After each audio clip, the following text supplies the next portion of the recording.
বড়দিনে চিমনি দিয়ে নয়, সান্তা এবার এলেন ছাদ বেয়ে। এথেন্সের এক হাসপাতালে ক্যান্সার আক্রান্ত শিশুদের চমকে দিতে ফায়ার ফাইটাররা নিলেন দারুণ এক উদ্যোগ। দড়ি বেয়ে তারা সোজা পৌঁছে গেলেন রোগীদের জানালায়, আর সঙ্গে এক রাশ উপহার। কঠিন চিকিৎসার মাঝে এক মুহূর্তের আনন্দ দিতেই তাদের এমন অভিনব আয়োজন। আগুনের বদলে ওরা এবার ছড়াচ্ছে আনন্দ। এথেন্সের হাসপাতালে স্পাইডারম্যানের কায়দায় দড়ি বেয়ে নামলেন একদল ফায়ার ফাইটার। তবে কোনো বিপদ সংকেত নয়, তাদের উদ্দেশ্য ক্যান্সার আক্রান্ত শিশুদের মুখে হাসি ফোটানো।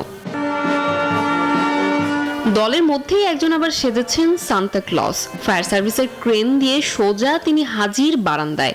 উপহারের ঝুলি হাতে সান্তাকে জানালার ওপাশে ঝুলতে দেখে অবাক ছোট্ট রোগীরা। মুহূর্তেই ভুলে গেল সব কষ্ট। সান্তার মতো দড়ি বেয়ে আমরা উপহার দিতে এসেছি। এই দৃশ্য দেখা খুব কঠিন। বাচ্চারা আর ওদের বাবা মায়েরাই আসল হিরো। আশা করি এটাই হাসপাতালে ওদের শেষ ক্রিসমাস।